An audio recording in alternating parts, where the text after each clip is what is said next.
Good morning, everybody, and welcome to the Food Power webinar on People-Powered Change, How to Engage Decision Makers. I'm Maddie, coordinating the webinar here from Food Power headquarters based at Sustain in London this morning. If you can hear me, just to make sure, can you, on the left-hand side of your screen, there should be an attendee chat. It's kind of next to where the attendee list is coming up. If you can hear me, can you just type in where you're listening from? So we know that people can hear. We're in London, as I just said. Imogen's also in London. Aberdeen, nice. Shrewsbury, Colchester, Nottingham, London. Moray, also in London. Newcastle, Sandwell, Lancaster, Manchester. Great. Wow, we've got all sorts of people listening in from all over the country, and everyone can hear us, which is particularly good and helpful for that. So just so you know, there's kind of two ways to interact with the webinar. One is asking a question or chatting about things in the attendee chat on the left, where you've all just written in where you're listening from. And you can also ask there's another thing at the top of your screen that says ask the presenters a direct question. So if you want to ask us a question in private, you can put it up there. But generally, we try to keep all the chat on the left-hand side on that attendee area so that other people can see the questions you're asking.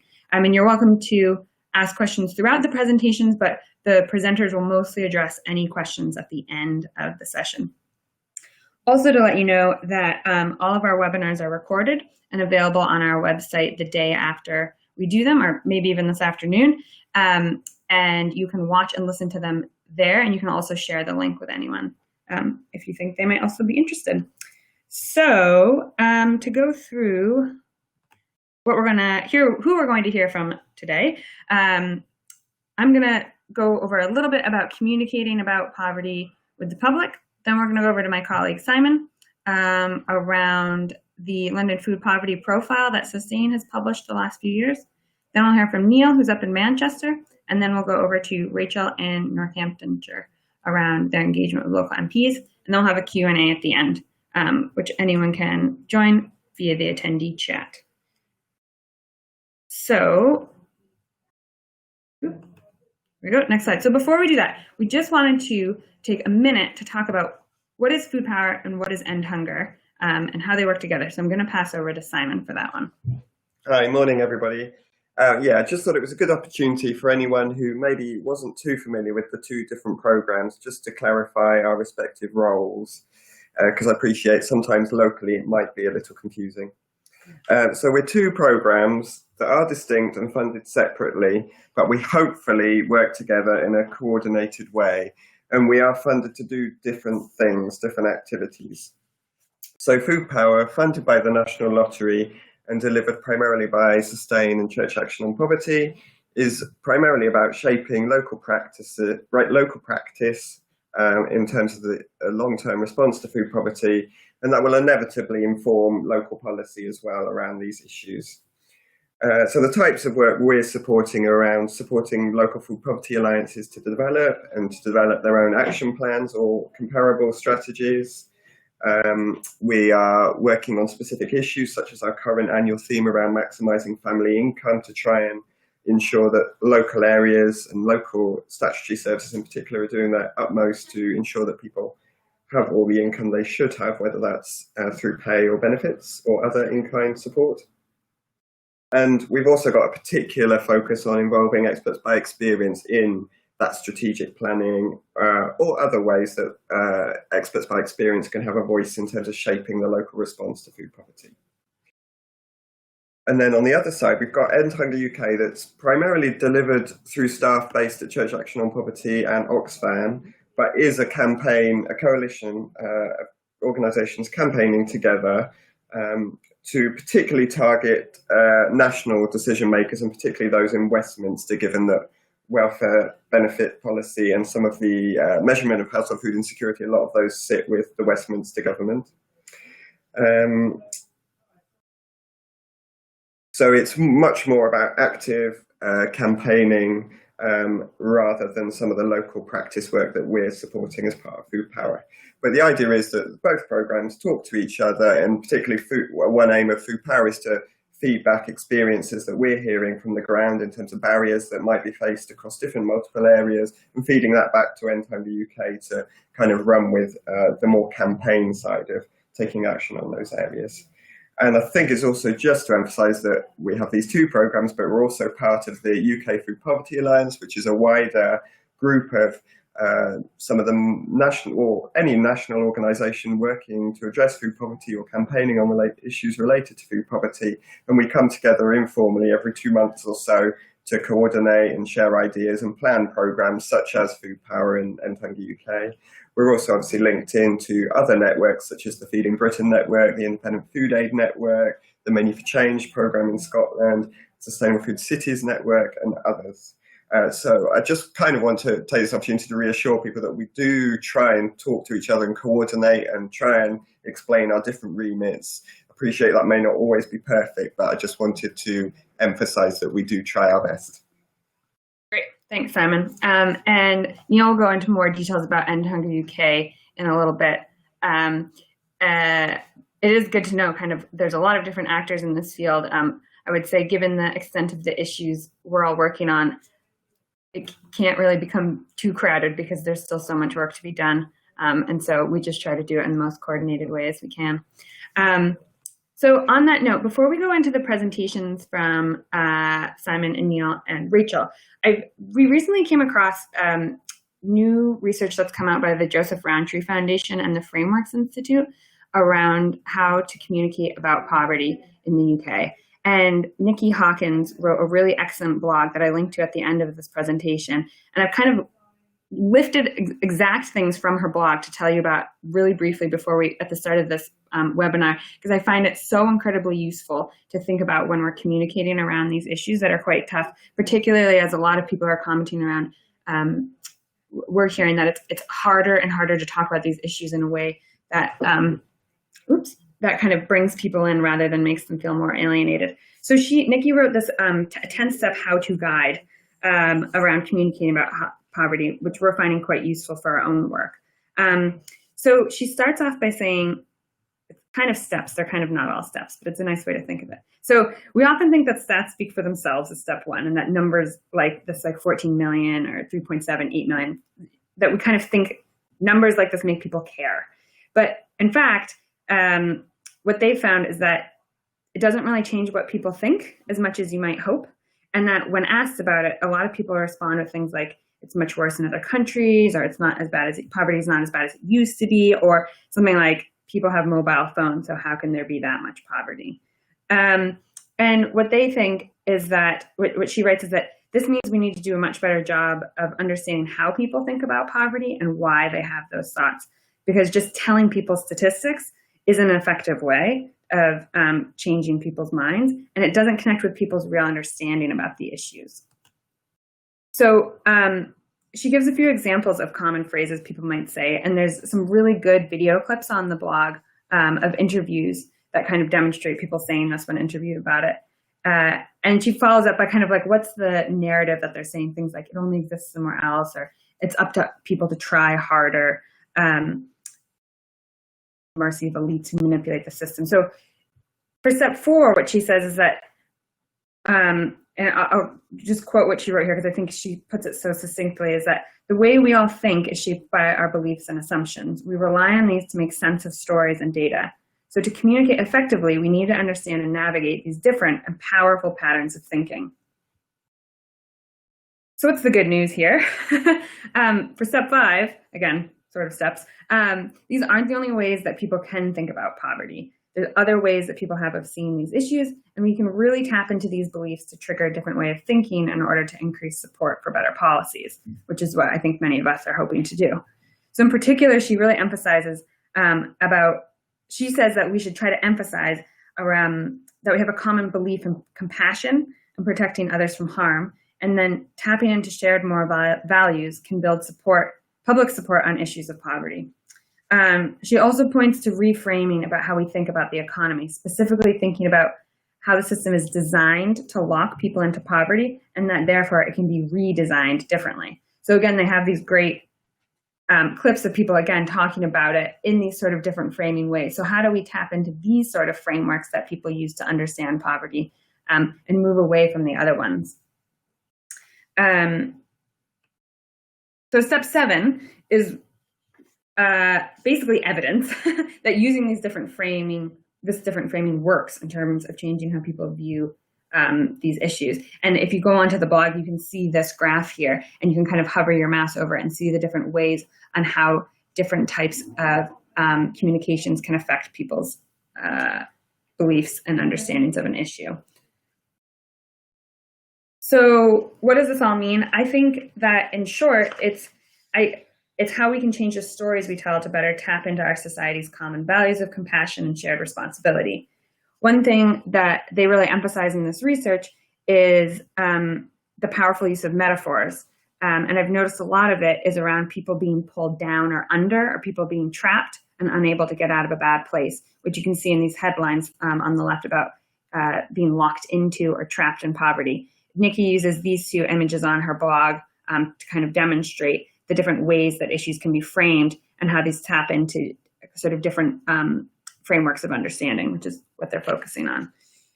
It's also important to note that they aren't saying you should avoid talking about poverty, but just that stats alone aren't as powerful as we might think they are. And so it's much more helpful to frame those statistics within these shared moral values and stories to be more effective. Along these lines, they also recommend trying to avoid correcting people's views, so to speak, and instead trying to find places of common ground, particularly with language like, we live in a country that believes in compassion, justice, things like that.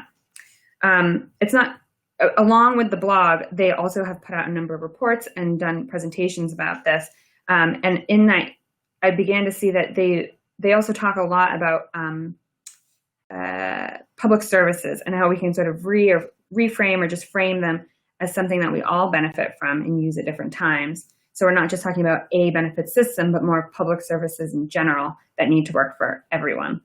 And in that sense, also trying not to just focus on its fault, but talking about how we're all benefiting from public services and how some of them can be redesigned to work better. So I'd highly recommend reading Nikki's short blog on this, as well as checking out the other resources that JRF and frameworks have put out. And like I said, I've included the links to these at the end of the slideshow, but I just thought it was a nice way to kick us off. So I'm now going to go over to Simon to talk about the Beyond the Food Bank report. Thanks. So yeah, I want to talk quite briefly about the report because I think looking at who's joining the webinar, some people are already fairly familiar with the report, but I just want to cover some key points and kind of our learning and our thinking going forward as well as the project evolves. So prior to working on Food Power full time, I was responsible for our London-focused work here at Sustain on Food Power, based at London Food Link, that's based here at Sustain as well. It's now carried on by my colleague Layla Nesbitt Ahmed, if anyone particularly wants to talk to Layla about the London-focused work that we do. It's funded by Trust for London, and what's been great about the programme is that it's now covered 2 different mayors from 2 different parties, and both of mayors of London both have supported the project, including financially. Really, I wanted to talk about the report to kind of give some inspiration for others who might want to think about influencing local decision makers, and not just in the sort of more explicit campaigning sense, but also actually I know that councillors and offices in London boroughs find the report helpful because it gives them a bit of a framework to think about sort of more wide-reaching long-term response to food poverty rather than just crisis or emergency food aid provision, which is obviously important in the immediate term. So the report follows a methodology of surveying London boroughs in terms of 10 key areas of action that through sort of consultation and ongoing review, we've identified as 10 key areas that we think London boroughs should be taking action on if they really want to develop a comprehensive response to food poverty. So number 1, unsurprisingly, is having a food poverty action plan that encompasses the sort of 9 other measures and I guess other activity that might be decided on locally, and ranges from promotion of Healthy Start scheme, to ensuring that children's centres maximise in terms of the reach they have for some families that might be particularly vulnerable to food insecurity, ensuring children have access to food 365 days a year, the issue of physical access to healthy, affordable fruit and veg in particular in some parts of London, protecting and enhancing Meals on Wheels services for older people and others, but also some stuff on the sort of income side, so promoting the living wage proactively as well as signing up to it themselves. And also we particularly focus on council tax reduction levels, because that's something where we've seen particular issues in London as well as in other parts of the country, obviously, and where it was there was a clear way that we could compare boroughs on that. We were also interested in the issue of local welfare provision and how much boroughs are spending from their nominal allocation on local welfare, but it is quite challenging for us to get the right data on that and compare boroughs in a fair way. So we mention it, but it's not something we're able to score on specifically. I'll come on to the scores in a moment. But first of all, just to give an example of one of the individual measures that we have in the report, it's the one about ensuring children have access to food 365 days a year. And we very much, particularly now, come from the perspective that it's not councils that are going to be providing services that meet this objective necessarily, but it's about the council still having a strategic and sort of leadership role around these issues. So whether that's breakfast clubs, free school meals, or holiday provision where food is provided. So this online map that we introduced last year provides an example here in the slide of how we can rate the different London councils in terms of their response. So dark blue, we've assessed that councils are doing the most in terms of securing kids access to food, and those who are lighter blue are doing less. And the grey ones, we either didn't get any data in terms of supporting this, or in some cases, councils didn't respond to our survey. And what the online portal enables us to do now is compare year on year, either on a specific measure or boroughs over time as well. So it's quite an important innovation, I think, for us. And then alongside sort of scoring the boroughs, for us, it's really important that we help boroughs identify what actions they might do to improve their scores. So that's providing some sort of more generic actions in those two boxes on 365 days food and Meals on Wheels, but then also in the grey pages that I appreciate probably aren't very readable in the slide format, but the reports are downloadable from the Sustain website. We give some examples of what actually has been done in some specific boroughs. So it was free school meal uptake in Havering, piloting holiday food provision in Lewisham, and the work that's happening in Camden and beyond to bring back Meals on Wheels services to some boroughs where they have been cut in recent years. And for us, it's really important that the case studies are supported by either local councillors and sort of executive members, or perhaps senior officers in authorities as well, to show that there is real ownership and leadership of these examples.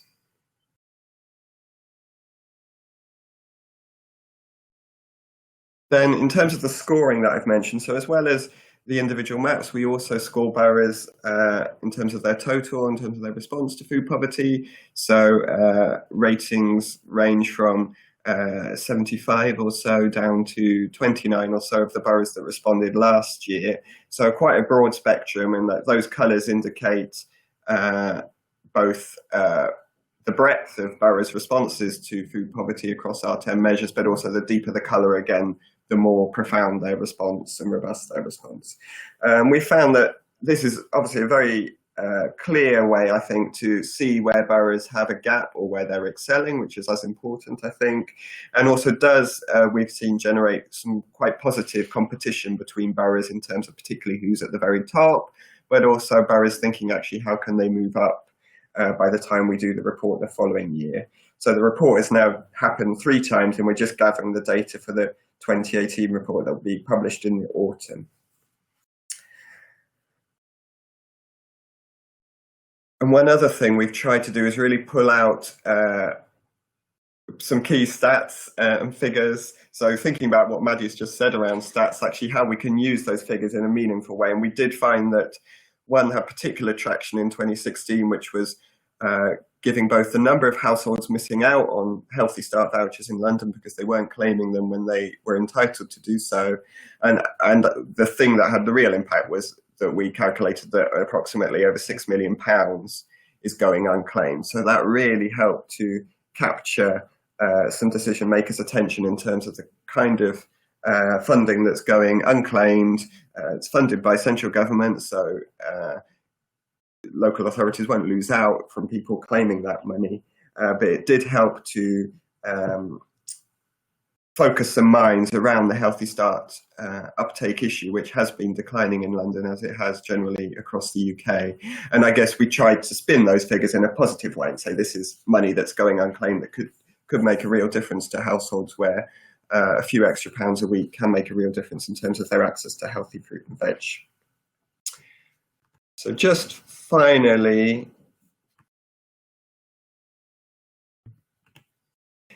to cover some of our key learnings so far, we have seen improved scores from the majority of boroughs, both in terms of their overall rating in the league table, but also specific measures. The report is seen as a fairly authoritative study of the response to food poverty in the capital and is sort of used by others and now as a benchmark and quoted in media stories without us necessarily initiating that. We've seen the Greater London Authority, which is run by the Mayor of London, funding 10 boroughs to develop food poverty action plans. 5 have been published and 5 are currently being developed. And we have seen really positively interest from other parts of the UK in our model, not necessarily copying it like for like, but looking at our framework and how it could be used in one local authority area or perhaps to compare different local authority areas in other parts of the UK. I think for the programme as a whole, we've got some future opportunities. As I mentioned earlier, that changing role of councils as being more of a strategic lead rather than a direct provider, and how we use the report to facilitate that role and hold councils, I guess, accountable to that. I think there are some greater opportunities for us in London around involving people with lived experience of food poverty in scrutinising their council's response to food poverty. Well, it's fantastic the Greater London Authority has funded 10 food poverty action plans. We do need to make sure, as the London Food Poverty Campaign, that plans are delivered on. And we have got an issue of some boroughs not participating in our survey, and that is something we're working on quite proactively for the 2018 report. So I'll end it there, and I just, as I said, Layla is the contact for our London work, but I'm happy if inquiries come through to me, and I can always pass them on to Layla if it's something specific about London. Great. Thank you, Simon. I see there's some questions coming in, and so we're just going to, I've made a note of those, and we'll have Simon answer them at the end of the webinar. So we're now going to go over to Neil, who's up in Manchester. Are you with us, Neil? I am. Okay, great. So it's over to you now. Great. So I'm going to talk about people-powered change in the context of the End Hunger UK campaign, which I've been involved in developing and coordinating over the past couple of years. End Hunger UK was launched October 2016, and we've got funding till the end of this year, but are now in conversations about extending that for another 2 to 3 years. So for those that aren't familiar with it, it's a broad-based campaign that involves more than 20 national partner organisations. This slide lists most of them, not quite all of them. So it's most of the organisations working nationally on food and poverty issues. But as importantly, and why it's kind of relevant to today's webinar, is the thinking behind End Hunger UK is that the real power of the food justice movement is at a local level. And if we can mobilise local groups and individuals to take action together, we can actually deliver policy change at UK government level. And it's that sense of local groups working together. I go to lots of places where local alliances, conversations about the impact of national policy, and groups on their own feel quite often disempowered to be able to have any impact on the national. But if we can work together across the country, then we can achieve some change. So when we launched End Hunger, we invited local groups to take part, and we had in the first year about 50 big conversation events in different parts of the country. And you can see on the slides, we can kind of localise the branding for the campaigns. You can be End Hunger Oldham and Sheffield and so on. One of the other important things to kind of think about in terms of the way the campaign's framed is we've built it around a positive and inclusive vision. So a UK in which everyone has access to good food and no one needs to go to bed hungry.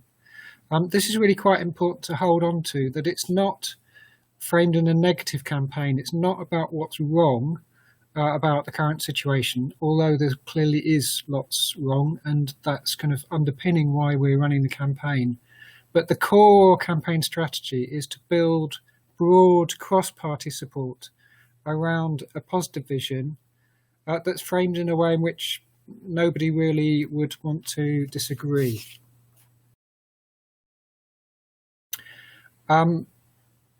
Last October, about a year into the campaign, we launched the menu to end hunger in the UK, which is a list of 9 key policy asks of central government. And the campaign is very much focused on UK government and Westminster. That menu is downloadable from the End Hunger website. Broadly, it covers the need for a coordinated government strategy with a dedicated minister and an annual measurement of household food insecurity, a commitment to tackle childhood food insecurity, including increased uptake of Healthy Start that Simon's already mentioned, and safeguarding child nutrition every day of the year. So that's kind of 365 provision. And lastly, a whole set of asks and commitments to ensure that people have access and sufficient income from work and or benefits to be able to afford good food on a regular basis. So that covers things like the poverty premium, low pay, the whole issue about welfare reform, sanctions and crisis payments. Over the past year, we've narrowed down from the 9 asks in the menu to 3 specific asks that we thought we could make some more immediate progress on. So that's the measurement of household food insecurity, ensuring children have access to good food 365 days a year, but with a particular focus on holiday provision, and addressing some of the specific problems that are arising with universal credit that are driving up food bank use. What I'm keen, before I get on to how this looks from a local level, is to emphasise that we have achieved some stuff over the past year. I think for campaigners, in the current political context, it can feel quite hard, quite disenchanting, I think, to people. But actually the message I'm giving is that when we campaign effectively, we can deliver results. So I'm going to talk about 3 specific results. So in terms of measurement of household food insecurity, we worked with Emma Lawbuck, who's a Labour MP who put a private member's bill down. We worked with her, and I think over 120 MPs supported the bill. Now, the bill isn't going to get passed. That's not the point of a private member's bill. But the fact that a significant number of MPs have supported the bill puts pressure on government to do something. Part of the reason MPs are supporting the bill is because of local lobbying and emails that they've received. So over 1,200 people have taken part in email actions. So I wouldn't dismiss the value of that as part of a campaign strategy. And as a result of that, we're now in dialogue with civil servants about the feasibility of some kind of measurement of household food insecurity. Secondly, in terms of holiday food provision, again, we've worked with an MP, Frank Field, on a private member's bill. And again, we got significant numbers of MPs from all political parties to sign up to the bill. Again, the bill wasn't passed, but again, it forced the government to take the issue seriously. And in the debate about the bill, the government announced a pilot scheme, putting £2 million over 2 years into piloting holiday food provision. So that's obviously a significant step forward. We're also working now with the Childhood Nutrition Inquiry, which is run by the All-Party Group on School Food. That's taking evidence this year and reporting next year. And again, that's a good opportunity for local groups to feed in via your own MPs. Lastly, the toughest call is in relation to universal credit. The specific call that was made last autumn was about reducing waiting times, and Trussell Trust led this. Citizens Advice supported the call. The key thing here was 12 backbench Tory MPs took up the call, led by Heidi Allen, and wrote to the Department for Work and Pensions Secretary of State and did quite a bit of back-scenes lobbying around the time of the budget. And that forced the government to do something it hasn't done for the past 8 years, which is put more money back into the welfare budget. So they had to put £1.5 billion back in to reduce the waiting time from 6 to 5 weeks. Might seem a small victory, but actually that's £1.5 billion in the pockets of people who wouldn't otherwise have got it. Key to this is there's a hung parliament. So the parliamentary arithmetic now means backbench MPs, particularly Conservative MPs, actually have a huge amount of leverage to force issues onto the agenda, and when there's enough pressure to actually force change from government. So coming on to the role of local campaigners, I've got two specific examples. Firstly, End Hunger Leeds, which is run by Leeds Food Aid Network. So they took on, when we launched the campaign, to meet their local MPs on a regular basis. They've managed this with 4 MPs, 2 Labour MPs and 2 Conservatives. What they do is organise a relatively small delegation. So they take 3 or 4 or 5 people, led by a local constituent. So it's not a kind of external lobby, but it's a group representing the constituency that the MP is from. They go with prepared case studies of individuals who are affected by food poverty, and specifically aspects of policy that are impacting or creating their problems for them, and back that up with statistics that evidence that these aren't just individual cases but are examples of a wider problem in the constituency.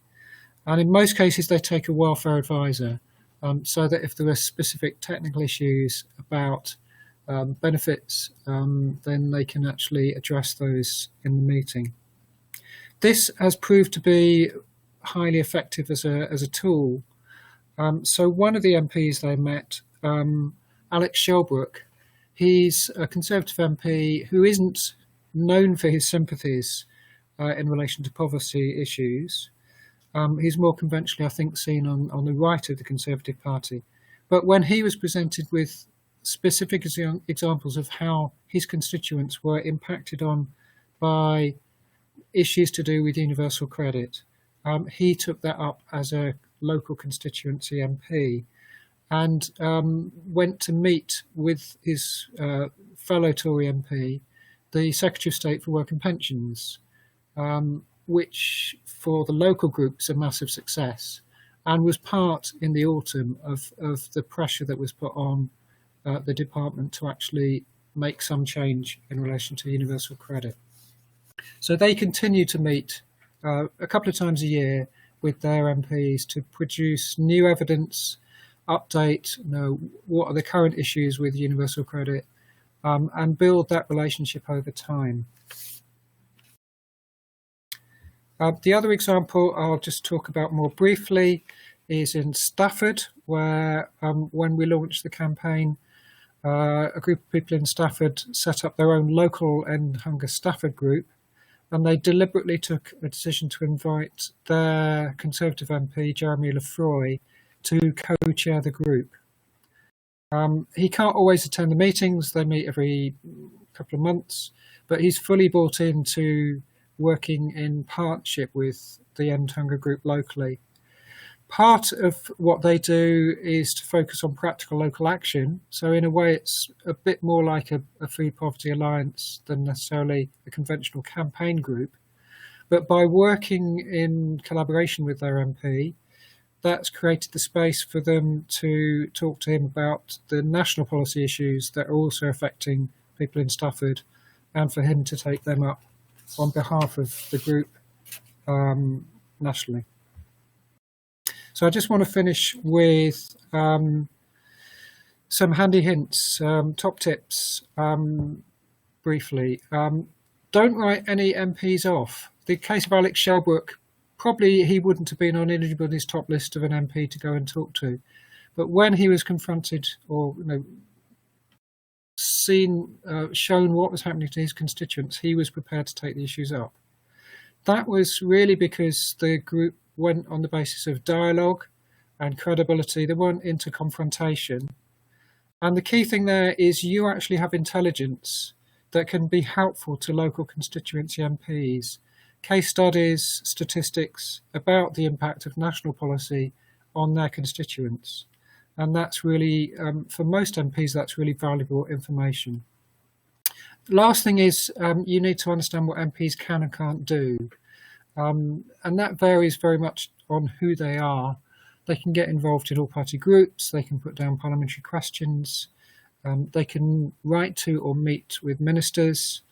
Not all of that is stuff they'll do in public, and many backbench Conservatives are not publicly going to criticise government policy, but behind the scenes can still be very effective partners to the campaign. And if we can get 20 or 30 MPs actively engaged in supporting the campaign, publicly or behind the scenes, that can hugely impact our ability to make change happen at a national level. That's me. Oh, thanks, Neil. I started without the mic on for a second. Thank you very much. That is really useful and great to hear those case studies. We're now going to go over to Rachel, who's going to take us on to the next presentation. Hello, I'm Rachel McGrath from Northamptonshire Community Foundation. I'm going to talk a little bit about the campaigning activity of Northamptonshire Food Poverty Network and our communications in raising the profile of addressing and tackling some of the issues that have been highlighted in trying to engage with local decision makers. So just to give you a little bit of a background, we're actually a grant giving charity, but we take a community leadership role. And so we were key in setting up a local food poverty network, Food Poverty Alliance. And we managed to get a donor to invest in some initial work around a food poverty hub. So there we are on our website. One of the things that I would recommend in terms of campaigning communications is that it is important to have a lead organisation. Not everybody has the time and resources to coordinate campaign work on the ground. So having a lead organisation helps keep all the other members in the loop and provide opportunities to engage when and wherever they have time, resources and availability. And that's the role that we take with Northamptonshire Food Poverty Network.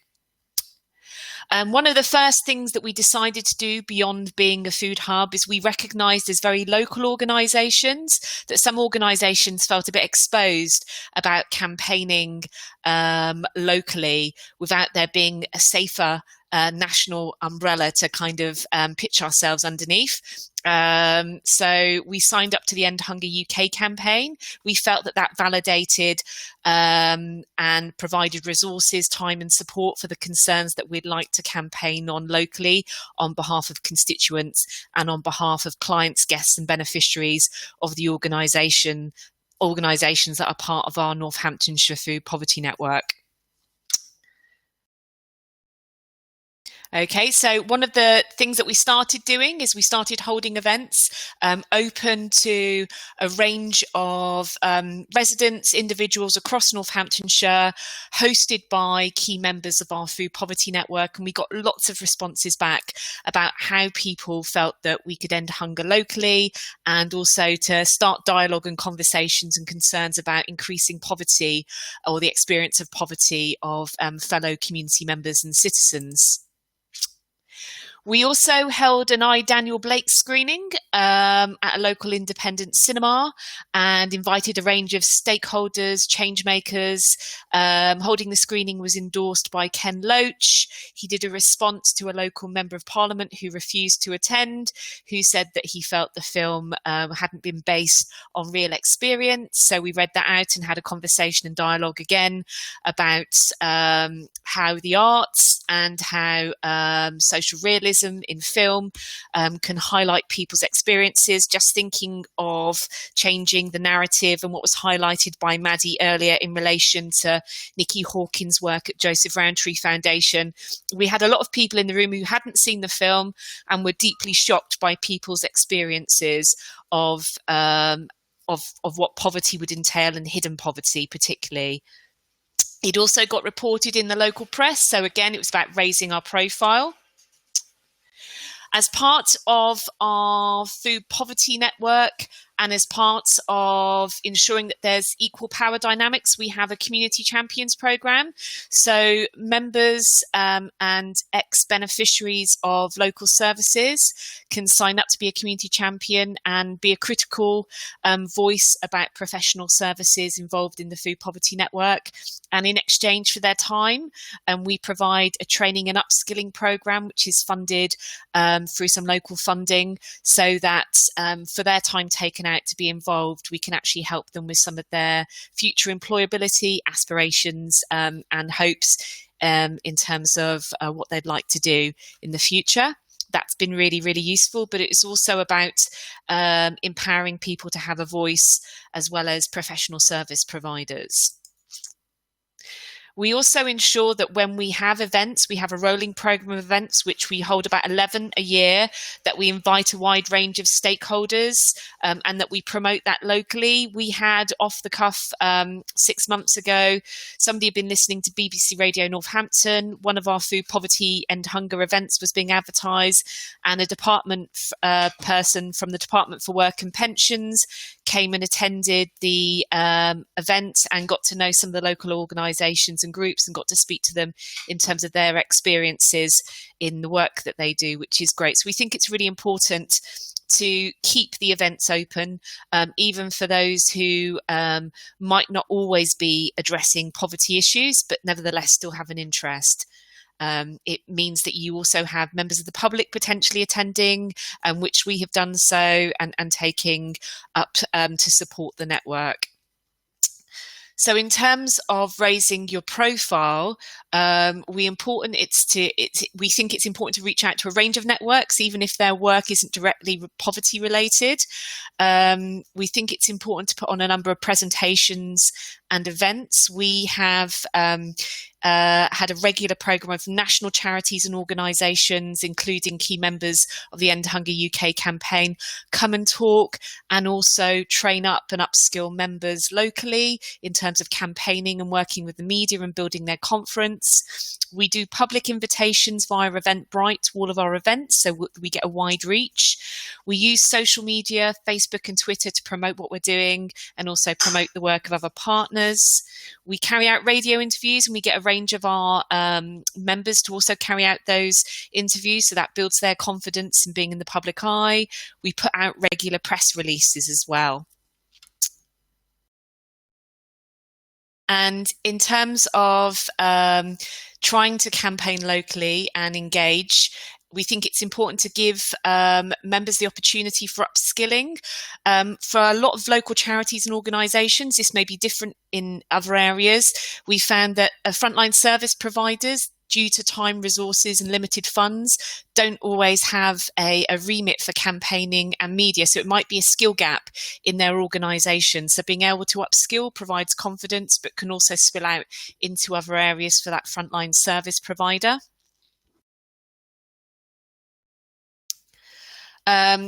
We regularly do writing campaigns, so we regularly write into local newspapers and highlight issues such as child poverty, as well as food poverty and related poverty issues, and encourage our members and network members to do that also.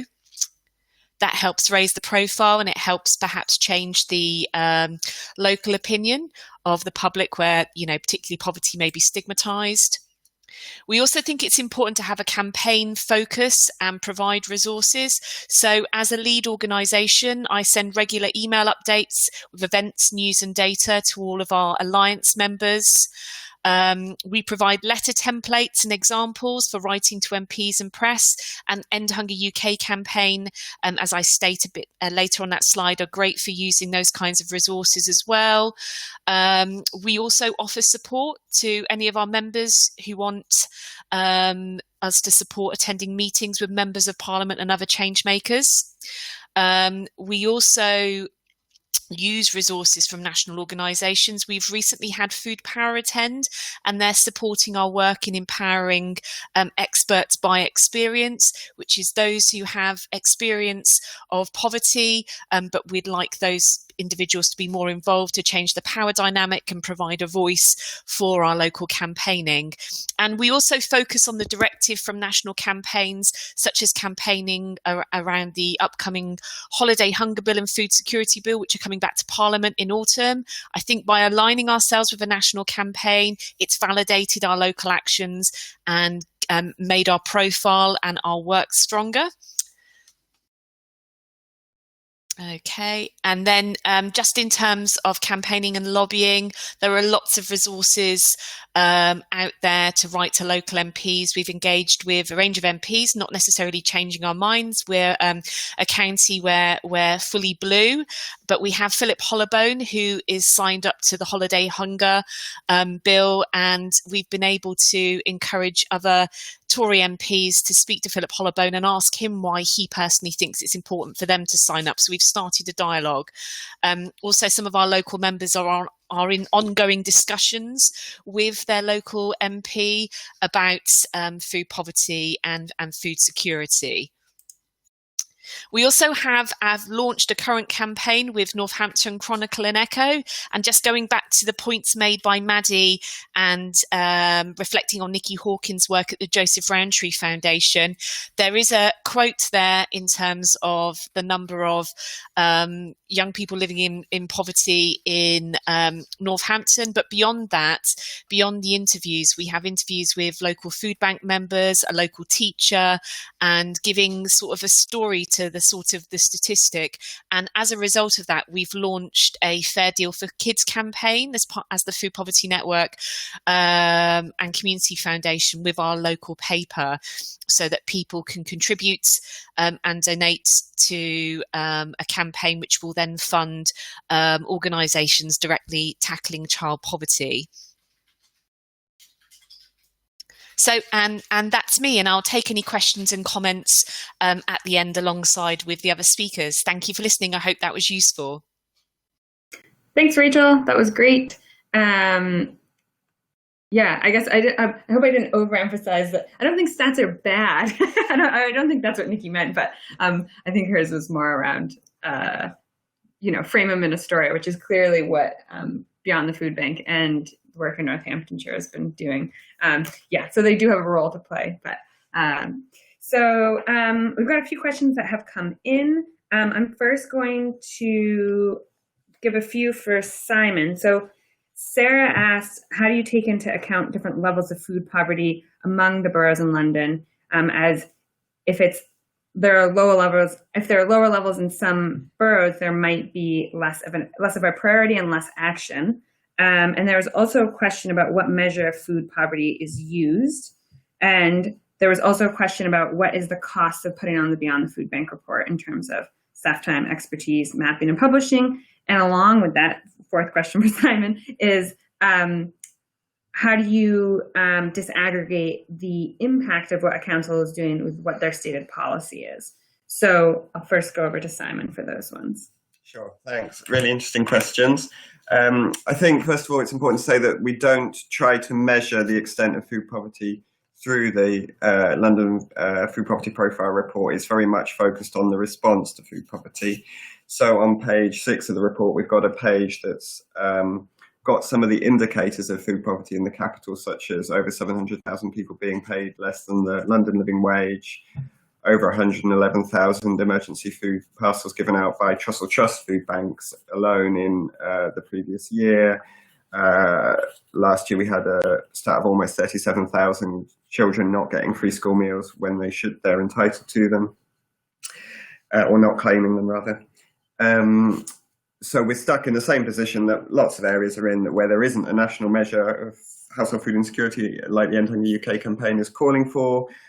We have to use those indicators and proxies as much as anybody else. We have had in the past some interest from the Mayor of London, Sadiq Khan, in looking at whether he might have a role in measuring food insecurity in the capital. He's only just published his draft food strategy for consultation, so that's something that I imagine Layla will be picking up with him in due course.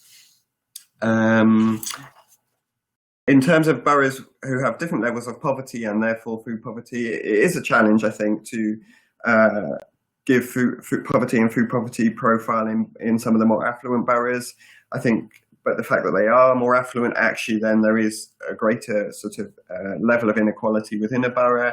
I think we try and take a reasonable approach in terms of making sure that where boroughs may perhaps have smaller populations of people who are in food poverty or risk of food poverty, it's about working with those specific areas within a borough. And our survey kind of recognises that it doesn't necessarily, it doesn't mean that councils need to be taking action to ensure that 500 children have access to food 365 days a year. It's about what action are they doing within their borough that seems to be a reasonable approach to that. In terms of Charlie's question on the cost of delivering Beyond the Food Bank, so my colleague Layla, it's about a day of her time a week is dedicated to the report, but that covers refreshing and sending out the survey and making sure boroughs respond to it, analysing those results, writing it up both in a sort of PDF printable report format, as well as making sure the data's online on our portal, running a launch event, and obviously promoting the report and doing the sort of more campaign type activities around ensuring that councillors and senior officers in councils know about the report and are taking action. Obviously, she's trying to cover 33 boroughs in the capital, so for others who are thinking of working across one authority area or a smaller number of authorities, that capacity should be reduced. And we hope that having done the project in London, people can adapt, learn from what we've done, and perhaps not have to start from scratch in the way that we did. In terms of impact, then I'll be quick. I think, again, our report is based on asking about specific actions where there is an inbuilt assumption that increase in Healthy Start vouchers, free school meal uptake, Meals on Wheels, delivery, signing up to the London living wage, keeping council tax reduction as robust as possible, they will have a positive impact on people in food poverty or risk of food poverty.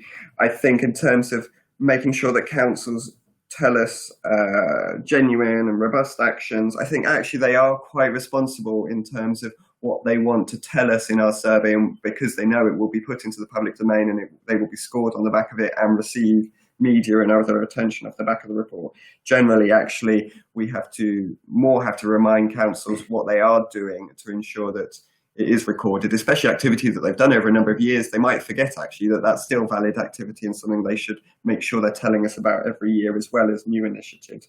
And also the case studies, I think, are an interesting way to dig into the detail. Perhaps if a borough's told us something a bit surprising or something we're not sure of the detail of ourselves, we'll actually ask them to give us a bit more information with the view that we might want to publish that as a case study. And sometimes that can tease out what's actually happening on the ground and the impact it's having.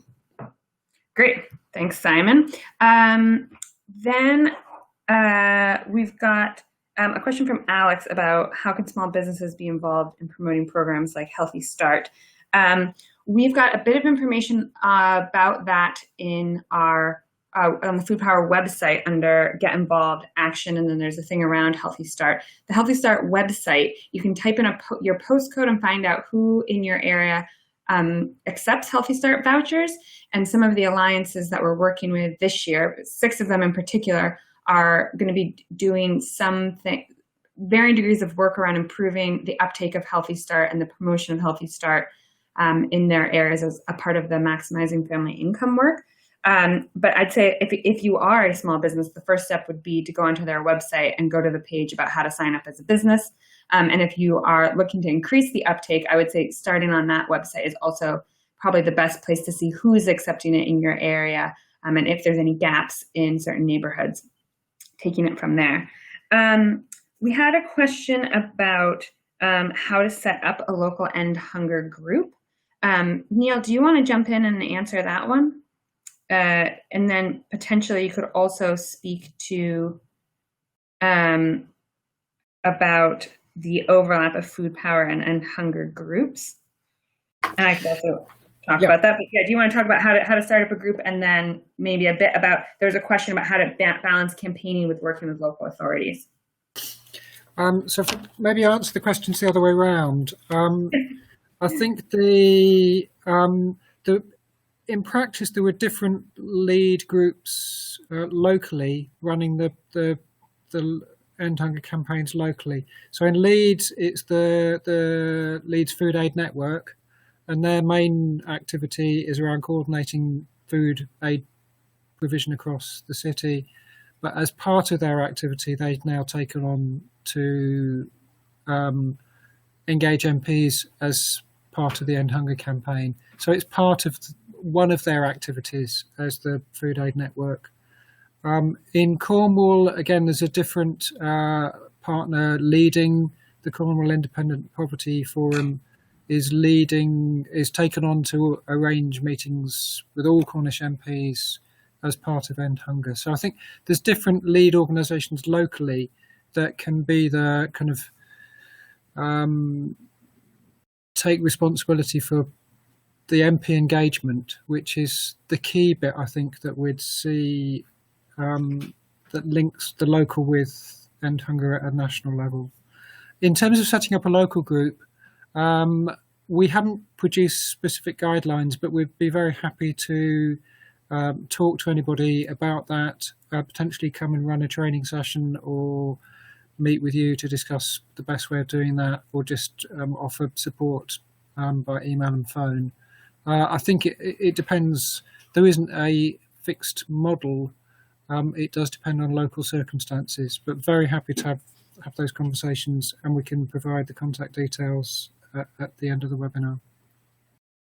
Great, thanks. And Rachel, there was also two questions for you. I was wondering also, maybe, do you want to briefly say about how you are doing End Hunger and Food Power? Is there anything that you'd want to mention about your experience on that? And then I have another question after you answer them. I would just say that obviously there's a distinction. I think the End Hunger UK campaign, it came about first, and I think it provides a campaign focus for local alliances and networks to align themselves to and provide resources to do that. Food Power, I think, is a response to the development of a range of networks and food poverty alliances that have been set up to help them with their organisational development and good practice, and to help them become aware aware of and map the work of other food poverty alliances and their food poverty action plans, so that they're also aware of good practice that they can pick up on. So to sum up, Food Power is about supporting your alliance to develop effectively. End Hunger UK is about the national campaign which a local network or alliance can align themselves with and access resources and support to do that. Thanks, Rachel. That's a really good way to describe ourselves. Maddie, Fantastic. could I just add one thing, which is in terms of the national campaigning and the links with local authorities. My experience, most local authorities are really worried about the impact of things like universal credit. So for local groups to be trying to make change happen nationally isn't going to be a problem for them.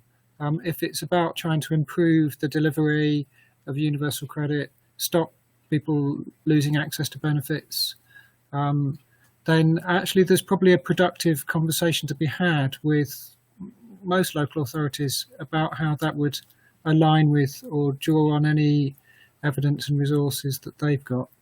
Yeah, that's a good point. And I think one of the things that Sustain, with my other hat on at my job at Sustain, is doing our Good Food for London report, which is kind of the precursor to Beyond the Food Bank. So it's looking at healthy and sustainable food with the 33 boroughs.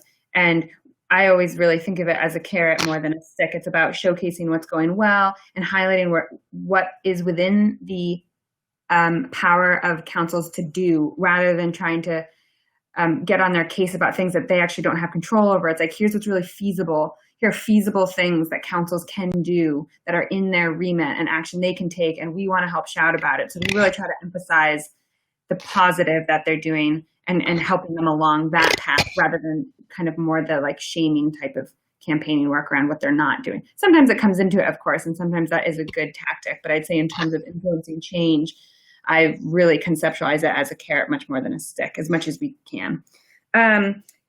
Rachel, there was also a question for you about how you track what changes you're bringing about. So I guess that's a bit around like measuring the impact of your work. Is there anything that you could speak to on that?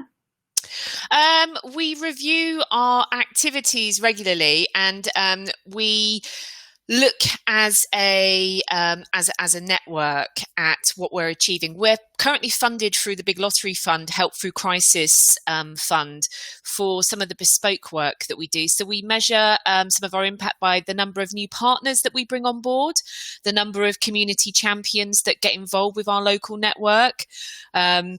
And we track some of the stories and case studies of beneficiaries that go through our local organisations. But we're currently looking at updating our food poverty action plan, and that will hopefully help us improve some of that ability to track some of the change that we make.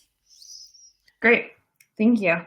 I haven't seen any other questions come in to cover, so I'll just bring us to this last slide here. If you have any more that you want to put in last minute, feel free to type them in, and we can also leave the chat open for a few minutes. But I've just put in the last slide here a link to the blog that I referenced at the start of the webinar, as well as another page that's got a bit more info about what Joseph Rowntree and Frameworks have published. I've put in the link to the Beyond the Food Bank report, as well as End Hunger UK's website and a video that they put on around what local groups have been doing, as well as the link for the Northamptonshire Food Poverty Network's site. Could I just add one more thing, Maddie? And I think it's often important, because it's the difference between whether a local group gets started or not is the big issue about funding. And obviously Food Power and Sustain are offering funding for development, but organisations can approach their local community foundation for funding to support some of the work that their network or alliance are doing. They just need to be constituted and have a lead provider or member to perhaps be the community bank account that holds the funds. But that is another resource that they can actually tap into. That's really good to know. And that is a good reminder that actually at Food Power, we do have different pots of financial support that are available throughout the year. Right now, there's support available for groups in Northern Ireland who'd like to set up, develop a food poverty alliance that's open until the 22nd of June.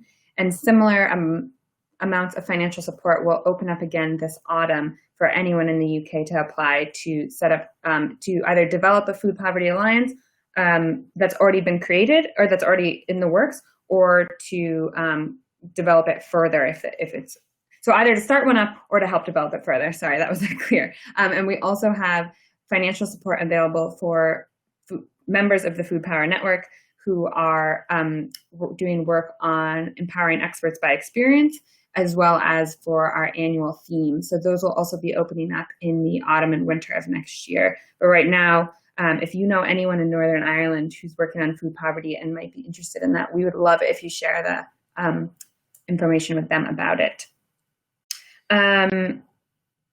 We've got one more question that just come in. Does End Hunger UK or Food Power have a role in the implementation of holiday hunger, or is this just a government local authority level? So neither, I think I can answer that one. Neither End Hunger UK nor Food Power does direct provision of holiday programs that provide food. So that is typically done by community groups, sometimes by the local authority level. We have another webinar that we did, I think last month or the month before, that's on our website that you can listen to. That's around ensuring access to food for children 365 days of the year. And at the beginning of that one, there's a bit of overview around the current developments in terms of food provision during the holidays, and particularly the £2 million that was recently opened up by the government to support programs this summer to gather further evidence so that they might do something about it in the future. So so neither groups are around direct provision. One's more around campaigning, and Food Power is more around strategic support on it. So some people are saying the links are not clickable. So what I'm going to do is I'm going to just post all of the links in the chat in just a moment so you can see them. And I'll look into, and I think that if you look at the slides on the website, they should be available, but I'll post them now. And that's good to know that they're not working for you. So I'll make a note of that for future webinars. Thank you so much for everyone who has joined today. If you have any other questions, our contact information is on the Food Power website. Thank you very much to Rachel and Neil for presenting. And we're taking June off from our webinar series, but I think we'll be back in July, potentially looking actually more in depth at Healthy Start, or looking at local evaluation around how to measure the impact of what food poverty alliances are doing, and how to see what they're working on, how it's having an effect in the area. So thanks again for joining. I'm gonna keep the chat open for a few more minutes to post those links, and then we'll close the webinar in just a moment.